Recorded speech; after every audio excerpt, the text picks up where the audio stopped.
तो जो last video तक हम पहुंचे थे तब हमने क्या किया था, ये देखा था कि सर जो एवरेज मार्क्स है या स्टूडेंट के मार्क्स है, अगर 4 से 5 स्टूडेंट है तब तक तो काम करना बेहद ईजी है।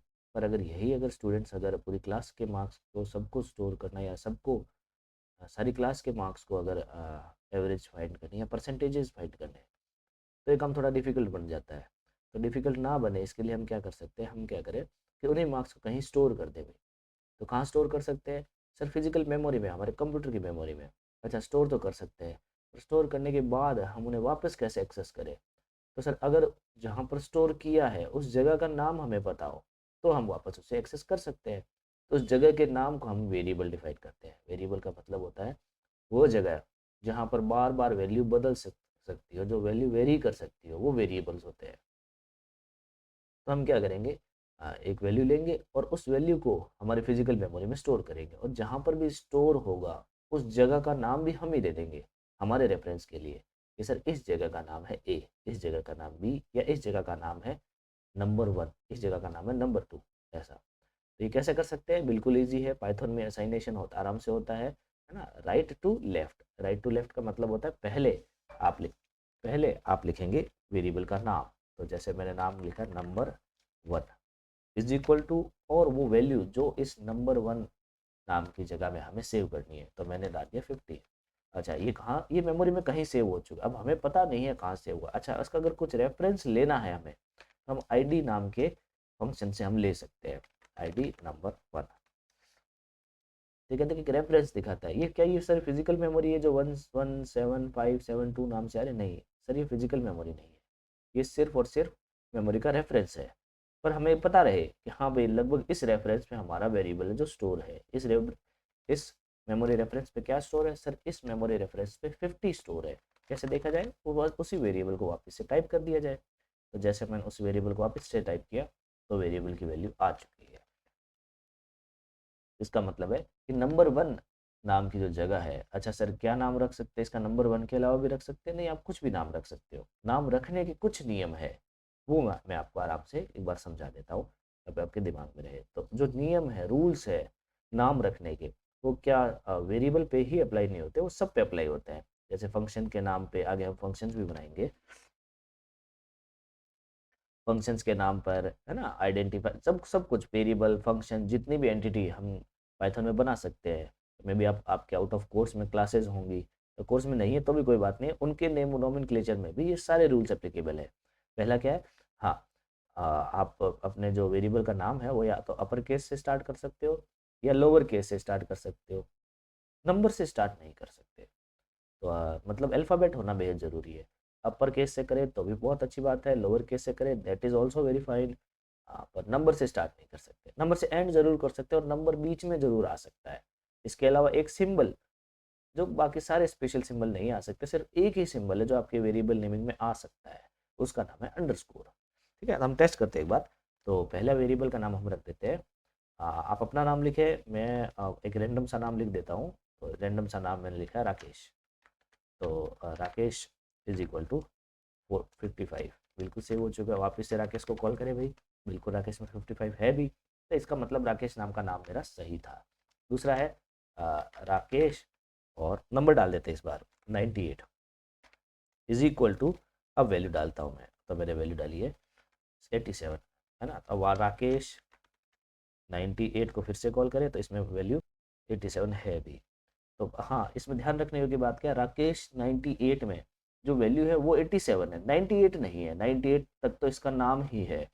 इज इक्वल टू ऑपरेटर के इस साइड जो वैल्यू होती है वो राइट साइड से लेफ्ट साइड वाले वेरिएबल में जाती है। बिल्कुल ध्यान रखें, माइंड में रखें इस बात को। सब जो राइट साइड में वैल्यू रखेंगे वो वैल्यू लेफ्ट साइड में ट्रांसफर होती जाएगी जब तक कि वहां पर कोई वेरिएबल है, ऐसा। और क्या रख सकते हैं, हाँ, एक हम जानबूझकर एक गलत वेरिएबल भी डिफाइन करते हैं। हम नंबर से शुरू करते हैं, 4RAK, इतना ही नाम रखते हैं। वेरिएबल का लेंथ में कोई बाधा नहीं है, आप कोई कंपल्शन नहीं है, आप जितना चाहे उतनी लेंथ का वेरिएबल का नाम रख सकते हो। RAK पूरा नाम रखे, the variable name is Rakesh ऐसा रखे तो भी that is very also very fine. पर नहीं रखना, क्योंकि जब वापस से रीटाइप करना पड़ेगा हमें इसी वेरिएबल को, तो हमें एक एक केस का ध्यान रखना पड़ेगा। शायद इसमें आगे वो लाइन होगी भी, ये केस सेंसिटिव है, ये वेरिएबल नेमिंग। इनफैक्ट पाइथन खुद ही केस सेंसिटिव है। तो अगर आर कैपिटल लिखा है तो आप थोड़ा सा यहाँ पर भी ध्यान दीजिए कि मैंने यहाँ जितनी बार आर कैपिटल लिखा था वो आर कैपिटल ही यूज़ किया वापस से, क्योंकि पाइथन केस सेंसिटिव लैंग्वेज होती है। तो जिस वेरिएबल नोमेनक्लेचर को मैंने जिस केस में डाला वापस उसी नोमेनक्लेचर उसी केस से ही एक्सेस करना है। हाँ जी, तो अब मैंने, हाँ एक बार जानबूझ के गलत करते हैं हम, R4 और राकेश लिख लेते हैं, पूरा ही लिख लेते हैं, इज इक्वल टू 44। तो अब क्या दिखा दी, एरर दिखा दी सर, इनवैलिड डेसिमल लिटरल। तो आप ये नहीं डाल सकते, आपको क्या करना है, नाम नंबर से आप शुरू नहीं कर सकते। अच्छा, नंबर बीच में डाल सकते हैं, बिल्कुल डाल सकते हैं ना। R4 केश लिखें, आराम से, बिल्कुल सही है ये वेरिएबल नाम। स्मॉल से शुरू कर दे, राख, इतना ही लिखें तो भी सही है। आप R88 इतना बड़ी डिजिट लिखते हैं, फिर इज इक्वल टू वैल्यू डाल दे तो भी सही है। तो ये वेरिएबल नेमिंग है। हाँ, वापस से एक्सेस जिस समय हमें करना पड़ेगा तब हमें सेम का सेम वेरिएबल टाइप ज़रूर करना पड़ेगा। तो बिल्कुल समझदारी इसमें नहीं है कि सेम आर्बिट्री या रैंडम कोई वेरिएबल नाम डाल दिया जाए। समझदारी उसी में कि रिलेवेंट नाम डाला जाए, जो एकदम रिलेवेंट हो, बिल्कुल परेशानी ना देता हो आपको, आपको याद भी रहे, और जिस पर्पज़ के लिए हमने वेरिएबल को स्टोर किया है उस पर्पज़ भी उस वेरिएबल के नाम में थोड़ा सा शामिल हो, बहुत ज़्यादा नहीं है, चलेगा। जैसे मार्क्स वाला था, तो अगर स्टूडेंट के मार्क्स है तो बेटर क्या है कि उसे मार्क्स नाम से ही सेव की बनाया जाए वेरिएबल को, मार्क्स इज इक्वल टू 54। ये एकदम अप्रोप्रिएट नाम भी लग रहा है। आप चाहते हैं नहीं सर कैपिटल से स्टार्ट करूंगा, बिल्कुल कैपिटल से स्टार्ट करें, मार्क्स इज इक्वल टू 54। एक और बात है जो इसमें बताने होगी कि आप इसमें अंडरस्कोर का यूज़ कर सकते हो, इसके अलावा किसी सिंबल का यूज़ नहीं कर सकते। तो अंडरस्कोर का यूज़ कहाँ कर सकते हैं, अंडरस्कोर का यूज़ तो आप पूरे वेरिएबल में कहीं पर भी, स्टार्टिंग में, एंड में, कहाँ पर ही करें। पर बेटर अप्रोच क्या रहती है कि जब अगर हमें लगता है कि यार स्पेस दे दिया जाना चाहिए था, पर स्पेस तो वेरिएबल के नोमेनक्लेचर में नहीं आता है, तो स्पेस की जगह हम अंडरस्कोर यूज़ कर रहे होंगे। कैसे, ऐसे marks underscore of Vijay is equal to 47। हाँ, अब ये एकदम वैलिड वेरिएबल नेम है और जो अच्छा लग भी रहा है, मार्क्स ऑफ विजय, अंडरस्कोर भी है जो एप्लीकेबल है, जो उसमें एरर नहीं है। अच्छा, कौन, बाकी कोई भी सिंबल जनरली यूज़ नहीं कर सकते। मार्क्स और अंडरस्कोर की जगह डाले cap of is equal to, तो क्या आ गई, एरर आ गई सर, आप ये आप नहीं लिख सकते। आप या तो इसे इक्वल टू में चेक कर रहे थे, या इसको आप कोई ऑपरेटर मान के कर रहे हो, तो मुझे तो नहीं समझ में आ रहा, पाइथन ऐसा बोल रहा है, तो हमें हमें भी नहीं समझ में आ रहा, हम फिलहाल हम इसको समझेंगे भी नहीं। हाँ, तो ये बात है। दूसरा क्या है कि भाई साहब आप किसी भी लेंथ का इसको यूज़ कर सकते हो वेरिएबल नेमिंग में, पर प्रेफर करें कि स्मॉल एंड मीनिंगफुल, जैसा मैंने आपको बताया, रिलेवेंट डाले, नॉन रिलेवेंट कुछ भी ना डाले। हाँ, कीवर्ड बिल्कुल ना हो, है ना, जैसे अभी हमने लास्ट वीडियो में कीवर्ड पढ़ा है, तो आप ये नहीं कर सकते 4 इज इक्वल टू 87। नहीं, 4 नाम का वेरिएबल आप नहीं बना सकते, क्योंकि 4 नाम का एक कीवर्ड ऑलरेडी पाइथन में रिजर्व्ड है। तो इस बात का बिल्कुल ध्यान रखें। और जैसे जैसे मैंने बताया, सिंबल आप कुछ भी नहीं रख सकते, @ डैश और परसेंटेज साइन, डॉलर वगैरह, इनका यूज़ ना ही करें तो बिल्कुल बेहतर होगा। तो ये इनकी नेमिंग की कुछ रूल्स है वेरिएबल नेमिंग के, है ना। उसके बाद में हाँ हाँ, क्या क्या वैल्यूज़ डाल सकते हैं, तो हम वैल्यूज़ पे भी आते हैं, थोड़ी सी बात कर लेते हैं तो थोड़ा सा हमें आइडिया रहे। अभी तक हमने जितने भी वैल्यूज़ डाली है वो सारी इंटीजर वैल्यू थी। इंटीजर्स का मतलब है पक्के वैल्यूज़, है ना, होल नंबर्स डाले हैं हमने। अब हम कुछ नेगेटिव्स भी डाल के देखते हैं, कुछ डेसिमल्स भी डाल के देखते हैं, कुछ नाम भी लिख के देखते हैं, क्योंकि ऐसा तो है नहीं कि मार्क्स केवल मार्क्स ही हमें स्टोर करने रहेंगे, हमें बहुत सारी वैल्यू स्टोर करनी रहेंगे। तो हम सबको एक एक बार ट्राई करते हैं और वेरिएबल नेमिंग को भी थोड़ा और एक्सप्लोर कर लेते हैं इसके दरमियान। तो कैसे कर सकते हैं, तो एक वेरिएबल हम बना लेते हैं।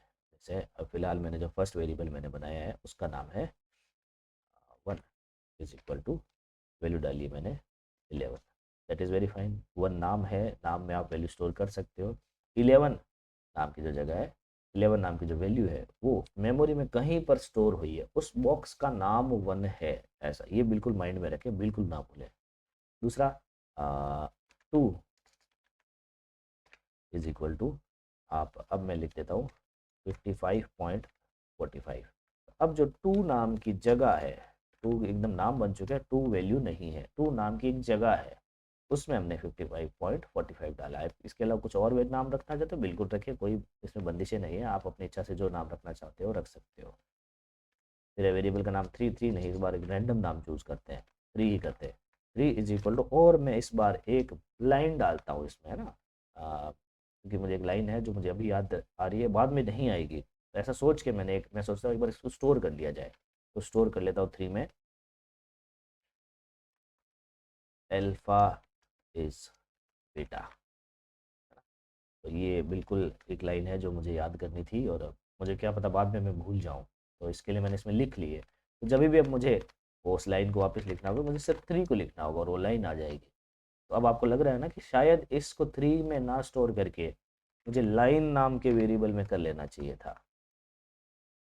इससे क्या होगा कि अगली बार हो सकता है मुझे ये भी याद ना हो कि मैंने किस नाम के वेरिएबल में इसे स्टोर किया है। पर लाइन थोड़ा रिलेवेंट है, तो सबसे पहला मेरा गैस भी रहेगा, वो यही रहेगा कि लाइन में क्यों ना ट्राई करूँ मैं। तो जैसे लाइन में डालूंगा और फिर से लाइन को एक्सेस करने की कोशिश करूँगा, तो आ जाएगा अल्फा इज बीटा। तो ये एकदम बीटा अल्फा जो भी मेरे माइंड में थे वो सारे आ भी रहे हैं, और लाइन नाम का वेरिएबल स्टोर भी हो रहा है ना। तो रिलेवेंट रखे नाम को ऐसा, बाकी कुछ भी वैल्यू डाले उसमें कोई रोक टोक नहीं है। हम आगे पढ़ेंगे भी किस किस नाम के वेरिएबल को हम यूज़ कर सकते हैं। हाँ, एक बात और है, अगर नाम डाल रहे हो या लेटर कैरेक्टर कुछ भी है, चाहे एक भी कैरेक्टर क्यों ना हो, आप इसे सिंगल कोट या डबल कोट के अंदर ही लिख सकते हो। जैसे हमने यहाँ पर ऊपर वैल्यूज डाली थी, इन्हें किसी कोट में बंद नहीं किया था। तो इंटीजर्स फ्लोट्स वैल्यू को हमें किसी कोट में बंद नहीं करना होता है, पर जो कैरेक्टर्स है उन्हें हमें बिल्कुल कोट, सिंगल कोट या डबल कोट के अंदर बंद करना ही पड़ता है ना। जैसे इसने लिया है यहाँ पर जेंडर, तो जेंडर या तो मेल हो सकता है, जेंडर या तो कैपिटल एम हो सकता है, जेंडर या तो फी मेल हो सकता है ना। तो 3 नाम वेरिएबल मैंने बनाए यहाँ पर। अच्छा, थोड़ा सा गौर से देखेंगे आप पाएंगे कि तीनों ने जेंडर नाम के वेरिएबल अलग अलग है। अलग अलग क्यों है? क्योंकि जैसा मैंने बताया, पाइथन जो है वो केस सेंसिटिव लैंग्वेज है। केस सेंसिटिव का मतलब एक भी कैरेक्टर अगर अगले डिफरेंट केस में है, तो इसका मतलब है कि वो वेरिएबल अलग है साहब, वो सेम नहीं है। कहने का मतलब है ये जेंडर जिसमें सारे लेटर स्मॉल है, GENDR, इसमें स्टोर है MALE। तो ये जो जेंडर है ये मेमोरी में अलग जगह पे है। कैपिटल जी से जो जेंडर शुरू हुआ है उस इसमें सिर्फ एम स्टोर है, वो मेमोरी में अलग जगह पे है। और ये जो जेंडर है जिसमें कुछ कैपिटल और कुछ स्मॉल है, ये जेंडर मेमोरी में अलग जगह पर है। तो तीनों अलग अलग जगह पर है, तो इसमें तीनों में वैल्यूज भी अलग अलग है। अगर एक ही वेरिएबल में बार बार दो दो अगला वैल्यूज हम डालते जाएंगे, तो जो लास्ट वैल्यू है वही रह जाएगी, बाकी सारी वैल्यूज हट जाएंगी। तो एक बार तीनों को हम एक्सेस करके देखते हैं। जैसे ये जेंडर है, जेंडर इसमें क्या था? मेल था साहब। कैपिटल GENDAR से क्या था? एम था। और GEN और कैपिटल DER में क्या था? ये फीमेल था साहब। तो बिल्कुल ध्यान रखें, जिस नाम नोमेनक्लेचर का यूज़ किया उसी नोमेनक्लेचर से हमें कॉल भी करना होगा। अच्छा, एक और बात कि जैसे अगर कोई भी वैल्यू, जैसे मैंने अभी बताया कि अगर नई वैल्यू डाल देंगे इसमें तो पुरानी वैल्यू हट जाएगी। जैसे ये स्मॉल जेंडर में पहले मेल था, अब मैंने इसमें फीमेल डाल दिया है। तो अब मैं जेंडर को कॉल करूंगा तो क्या रह चुका है? फीमेल रह चुका है, जेंडर जा चुका है। अब उस जेंडर नाम के वेरिएबल में फीमेल नाम की वैल्यू है ही नहीं ऐसा। तो अब इसमें क्या बन चुका है? फीमेल बन चुका है सर। हाँ, एक और बात कि आप चाहें तो डबल कोट का यूज़ करें, आप चाहें तो सिंगल कोट का यूज़ करें, पर दोनों में एक बात कॉमन हो कि अगर डबल कोट से शुरुआत की है तो डबल कोट से एंड करें, डबल कोट सिंगल कोट से शुरुआत की है तो कैरेक्टर लाइन का एंड भी हम कैसे करेंगे? सिंगल कोट से ही करेंगे। ये दोनों अगर अब आपने बात मान के रखी है तो एरर नहीं आने वाली है। अगर ऐसा नहीं किया तो एरर आने वाली है साहब। आप शुरुआत आपने डबल कोट से की थी, अनटर्मिनेटेड स्ट्रिंग लिटरल, आपने इससे शुरुआत तो की थी, टर्मिनेट नहीं किया है। तो ये नहीं समझ पा रहा है कि साहब डबल कोट से शुरू किया तो डबल कोट पे ही खत्म करें ऐसा। ठीक है। तो ये तो जो सारी वैल्यूज थी जो हमने डाली थी, ऐसा क्या सर और कुछ हो सकता है? बिल्कुल हो सकता है। हम क्या करेंगे, दो वेरिएबल की वैल्यूज भी तीसरे वेरिएबल में स्टोर की जा सकती है, और इसके बारे में भी हम बहुत सारी चर्चाएं करते हैं। जैसे पहला है, एक वेरिएबल बना देता हूँ मैं जिसका नाम है नम। num1 लिख दे भाई। num1 हमारे सारे रूल्स को फॉलो भी करता है, क्योंकि ना तो ये नंबर से शुरू होता है ना ही किसी सिंबल से होता है। ठीक है। num1 ऐसा भी लिखा जा सकता है, और num_1 ऐसा भी लिखा जा सकता है। आपको लगे कि नहीं अंडरस्कोर से तो नहीं लिखना, num1 लिखना है, दैट इज वेरीफाइड। num1 में वेरीफाई मैंने स्टोर किए 58। num2 नाम के वेरिएबल में मैंने स्टोर किए वैल्यू 84। दोनों वैल्यू स्टोर हो चुकी है, कोई प्रॉब्लम नहीं है। फिजिकल मेमोरी में एक मेमोरी एड्रेस बना होगा जहाँ पर जिसका नाम num1 रहा होगा, और वहाँ पर 58 स्टोर हो चुका है। दूसरे का नाम num2 रहा होगा जहाँ पर 84 स्टोर हो चुका है। सम करते भी दोनों का। अच्छा, आप चाहे तो जो एप्लीकेशन यूज़ करें, जो आप चाहे जो ऑपरेशन यूज़ कर सकते हैं। फिलहाल इसमें सम दे रखा है तो हम सम करते हैं, नाम कुछ भी रखे उसका कोई फ़र्क नहीं पड़ता। जैसे इसने रिजल्ट रखा है, मैं आउटपुट रख देता हूँ।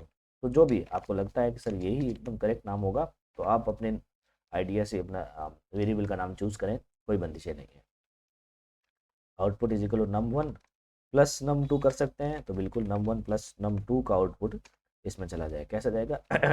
सबसे पहले तो हम क्या करते हैं, सबसे पहले num1 की वैल्यू के पास जाता है पाइथन, वहाँ देखता है क्या वैल्यू, उस वैल्यू को लाता है, num2 की वैल्यू को लाता है, दोनों का एडिशन करता है। और जैसा मैंने बताया, तो यहाँ से वैल्यू को लेगा और यहाँ तक वैल्यू में डाल देगा, तो इसमें दोनों का सम जो भी रहा होगा वो आउटपुट में चला गया होगा। तो एक नया मेमोरी एड्रेस बना होगा जहाँ पर इन दोनों का सम सेव हुआ होगा और उसका नाम आउटपुट रख दिया गया है।